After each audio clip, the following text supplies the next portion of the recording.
begins with a girl named Diya sitting on a deserted railway track. She is lost in thought and says to herself, "Oh God, I can't bear this pain anymore. I have no reason to live." From her words, it becomes clear that she has come there to commit suicide. As she says this, the story shifts into a flashback. The story starts in a college library, where Diya is sitting with her head down. She begins to feel something strange, as if an unknown force is compelling her to look up. When she finally raises her head, her eyes sparkle as she sees a boy standing in front of her. This boy is Rohit. As soon as she sees him, her heart starts beating fast. Rohit also notices her, and at that moment, Diya feels as if her heart is stuck in her throat. This is what they call love at first sight. Have you ever experienced it? Comment and let me know. Rohit is a talented artist who creates amazing sketches that impress everyone. However, Diya doesn't want any other girl to get close to Rohit, so she secretly keeps all his sketches to herself. Every time she sees Rohit, she can't take her eyes off him. While looking at Rohit, Diya accidentally breaks a test tube one day. Diya tries her best to express her emotions, but every time she attempts to do so, something goes wrong, and she fails. Then, one day, Rohit suddenly leaves the college. Diya feels heartbroken, and 3 years pass as she continues to miss him. Even after all these years, she still remembers Rohit and remains upset. One day, as Diya is taking the lift to her apartment, she catches a glimpse of someone ahead. At first, she thinks it's just her imagination, but then she realizes it's really Rohit. Diya wonders if she should ask him whether she had really seen him before, but she hesitates and stays silent. However, Rohit himself speaks up and asks, "I saw you in college, right? You were a biotechnology student, weren't you?" He then adds, "I first saw you in the chemistry lab when you accidentally broke the test tube." Hearing this, Diya asks him, "How come you're here?" Rohit replies, "I came here for work. I live in flat number 702. Coincidentally, Diya's flat is right next door, 701. Now that they live right next to each other, they start seeing each other more often and get to know each other well. They meet almost every day. One day, Rohit asks Diya, "Do you go jogging?" Diya replies, "I don't sleep well at night, so I can't wake up early in the morning." Rohit then gives her a suggestion. Before sleeping, think about the person with whom you want to spend your entire life. That will help you sleep better. Diya follows his advice, and when she closes her eyes, the first face that appears in her mind is Rohit's. The next morning, she wakes up early and waits for him. Then both of them go for jogging. Their bond grows stronger and they get closer. But one day, Diya sees Rohit hugging another girl. Her heart shatters. Feeling devastated, she goes home and starts tearing apart Rohit's paintings. She believes she has lost him forever and, overwhelmed with emotions, ends up hurting herself.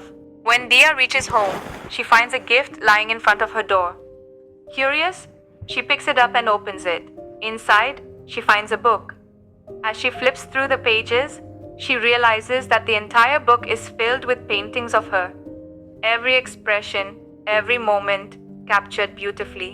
On the last page, there is a letter from Rohit. It reads, "Dear Diya, March 19th, 2016. This day is so special to me that I can't even put it into words. That was the day I saw you for the first time when you broke that test tube in the chemistry lab. The moment I laid eyes on you, I fell in love with you." After reading the letter, Diya feels overwhelmed with emotions. She immediately steps outside and calls out for Rohit. Then, Diya asks Rohit who that girl was. Rohit explains, "She is my colleague. She was proposing to me, but I told her that there's already someone special in my life, and that person is you." Hearing this, Diya smiles and confesses, "Back in college, I used to secretly steal your paintings." Rohit chuckles and responds, "I used to make those paintings just to impress you." After that, Rohit and Diya go to watch a movie. There, Rohit shows her a sign. Rohit holds Diya's hand and presses it 3 times, which means, "I love you." Then he tells her to press twice in return, meaning, "Me too." As Diya and Rohit are heading home, suddenly a car speeds toward them and hits them, causing an accident. After some time, Diya regains consciousness and asks her uncle about Rohit. Her uncle breaks the news to her. Rohit is no longer in this world. Upon hearing this, Diya's heart shatters once again. In her immense grief, she harms herself. Seeing her in such a depressed state, her family decides to send her to Bangalore for a change of environment. However, even there, Diya cannot stop remembering Rohit. One day, while sitting in a park, a newspaper lands at her feet. She picks it up and reads an article about a girl who went to the train tracks and took her life. Upon seeing this, Diya decides to follow the same path. She walks towards the tracks, contemplating ending her own life. As the train approaches, Diya stands still, seemingly ready to give up. Just as the train is about to reach her, her phone starts ringing. At first she ignores it, but then she picks it up.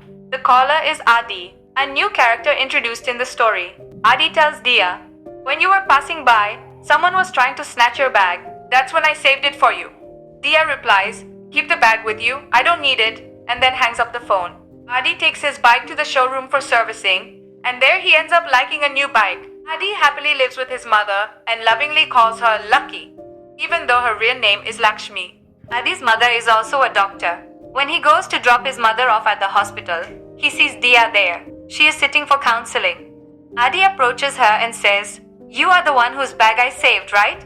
Now don't go anywhere from here. I'll bring your bag." Aadi then leaves to get the bag, but when he returns, Diya is nowhere to be found. Aadi tells his mother about Diya and how he had saved her bag. While discussing this, the conversation shifts to the bike he saw at the showroom. Excitedly, Aadi says, "Mom, I saw an amazing bike at the showroom today. I really liked it and want to buy it."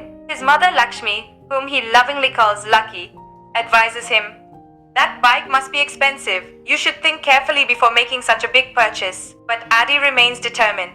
"No, Mom, I'll manage the installments somehow. I really want this bike," he insists. Despite his mother's concerns, Aadi remains fixated on buying the bike. Later, when he goes back to the showroom to pick up his old bike, he sees the same bike standing there.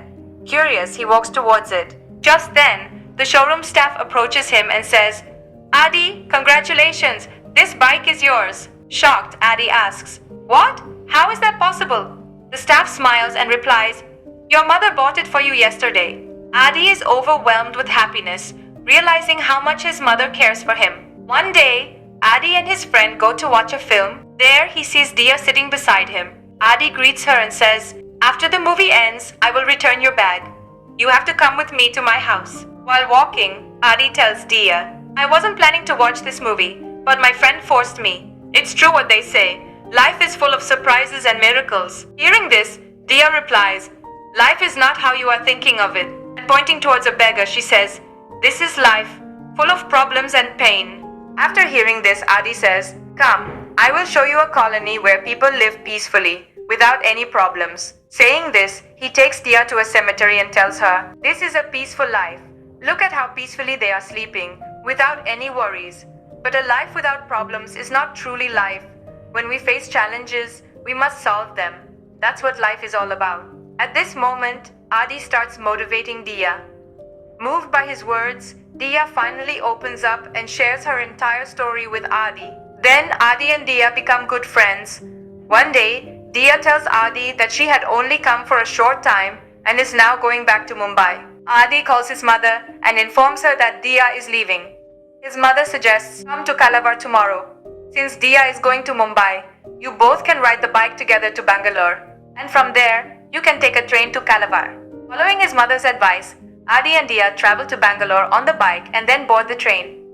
When they reach Calabar, Aadi quietly gets off the train without saying anything, but as the train leaves, he starts walking away.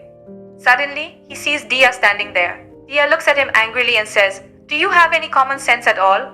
I came all the way to your village and you don't even want to take me home?" Aadi takes Diya to his home. Later, he tells his mother, "I love Diya." His mother advises him, "Then you should tell her how you feel." Just then, Diya arrives and tells Aadi, "My father has called me to Mumbai. I have to leave." At this moment, it is revealed that Aadi had appeared in Diya's dreams, meaning she also has feelings for him. Aadi goes to the railway station to drop Diya off. While waiting for the train, they talk and slowly realize that they both have been thinking about each other constantly. This realization deepens their feelings. As the train is about to leave, Aadi suddenly jumps onto it, rushes to Diya, and hugs her tightly. He asks, "Can I hug you for a little longer?" Diya smiles and replies, "Until the train stops, you have all the time you want. You can hug me as long as you wish." Later, Aadi excitedly shares this beautiful moment with his mother. When Diya returns home to Mumbai, she suddenly hears a voice from behind saying, "Hi, Diya." She turns around in shock, only to see Rohit standing there. Seeing him alive leaves her completely stunned. Actually, after the accident, Rohit had suffered a blood clot near his head, which put him into a coma. It was uncertain how long it would take for him to regain consciousness. If Diya had known the truth, she would have left everything behind and stayed with Rohit. That's why her father had lied to her about Rohit's death. After Rohit's return, their families begin discussing their wedding. Later, when they are left alone, Rohit and Diya step into an elevator. As soon as the doors close, Rohit hugs her tightly and asks, "Have you forgotten me? I'm back, Diya. I love you." Overwhelmed by the situation, Diya starts crying, unsure of how to respond. After a while, Diya calls Aadi and tells him everything that happened with Rohit. Aadi listens patiently and then says, "Your heart has always belonged to Rohit. I was just a part of the picture. If it's meant to be, you should be with him." But Diya doesn't hang up the phone. Aadi then tells her, "Even now I can feel your breath. Don't worry about me, Diya. Live your life and find peace." Later, Aadi goes to his mother and shares everything with her. As he's talking to her, Diya's cousin calls him and informs him that Diya's wedding is tomorrow. Aadi tells his mother, "I want to go to the wedding. I just want to see Diya once." Aadi's mother tries to stop him from going, saying, "No, you can't go." But Aadi insists, "No, I will go." His mother deep down thinks to herself, "This is the first time I am going against you, son. I am stopping you for your own good." The next morning, Aadi's mother notices that he is missing from his bed. Aadi calls her while on the train saying, "Mom, I'm going against you for the first time. I'm going to the wedding tomorrow. Please forgive me. I'm sorry." Aadi attends the wedding, and as soon as he sees Diya, tears begin to flow uncontrollably. He stands up and starts to leave. Just then, Diya's cousin forces Aadi to go in front of Diya. Diya can't hold back her tears, and Aadi gives both of them his best wishes before leaving. A little later, Rohit presses Diya's hand 3 times, meaning, "I love you," but Diya doesn't respond. After that, Diya tells Rohit everything. Rohit, after hearing everything from Diya, tells her, "It's better that only one person feels hurt, rather than both. I shouldn't have come out of the coma. You should go to Aadi and be happy." He then lets Diya go, allowing her to move forward with her life. When Diya reaches Aadi's village, Kalavar, she learns from Aadi's friend that when Aadi returned home, his mother had passed away. She had suffered a heart attack, and there was no one to support her during that time. Aadi had been unable to be there for her. Aadi, devastated by the loss, requests everyone to leave him alone with his mother. He continues reading a letter he wrote to his mother. "Do you know why I always call you lucky? I call you that to remind myself again and again that I am lucky to have been born as your son." Aadi cries out, "I shouldn't have left you alone." In a moment of deep sorrow, Aadi stands in front of a train, overwhelmed by the feeling of having lost both his mother and Diya. He believes that his life has lost all meaning without them. Just then, Diya arrives at the scene and calls out to Aadi.